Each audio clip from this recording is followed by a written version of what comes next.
नमस्ते। विक्रम बेताल 22वीं कहानी।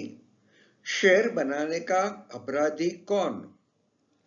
पीपल के पेड़ पर चढ़कर विक्रमादित्य ने फिर बेताल को उतारा और उसे कंधे पर डालकर चुपचाप भिक्षु की ओर चल पड़ा। कुछ आगे चलने पर राजा के कंधे पर बैठे बेताल ने कहा, राजन, मैं तुम्हें एक कहानी सुनाता हूं। इससे मेरा भी मन लगा रहेगा और आपका भी मन लगा रहेगा। कुसुमपुर नगर में एक राजा राज्य करता था। उसके नगर में एक ब्राह्मण था जिसके 4 बेटे थे। लड़कों के सयाने होने पर ब्राह्मण मर गया और ब्राह्मणी उसके साथ सती हो गई। उनके रिश्तेदारों ने उनका धन छीन लिया। वे चारों भाई नाना के यहां चले गए, लेकिन कुछ दिन बाद वहां भी उनके साथ बुरा व्यवहार होने लगा। तब सबने मिलकर सोचा कि कोई विद्या सीखनी चाहिए। यह सोच करके चारों 4 दिशाओं में चल दिए। कुछ समय बाद वे विद्या सीखकर मिले। एक ने कहा, मैंने ऐसी विद्या सीखी है कि मैं मरे हुए प्राणी की हड्डियों पर मांस चढ़ा सकता हूं। दूसरे ने कहा, मैं उसके खाल और बाल पैदा कर सकता हूं। तीसरे ने कहा, मैं उसके सारे अंग बना सकता हूं। चौथा बोला, मैं उसमें जान डाल सकता हूं।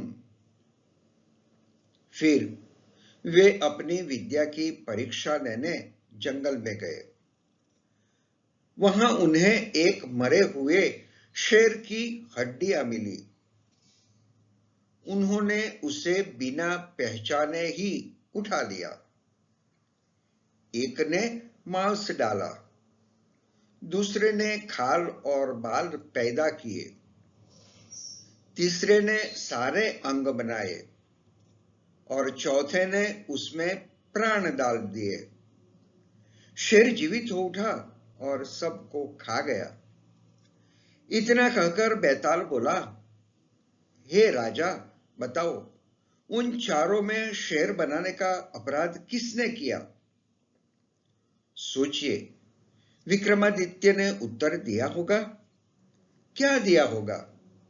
और आपका उत्तर क्या है? उन चारों में शेर बनाने का अपराध किसने किया? राजा बोला, जिसने प्राण डाले उसने, क्योंकि बाकी 3 को यह पता नहीं था कि वे शेर बना रहे हैं, इसलिए उनका कोई दोष नहीं है। राजा ने जैसे ही जवाब दिया, बेताल तत्काल बोल उठा, आपने ठीक उत्तर दिया राजन, पर आप अपनी शर्त भूल गए। आपने मौन भंग किया और शर्त के अनुसार मैं स्वतंत्र। बेताल फिर पेड़ पर जा लटका। धन्यवाद।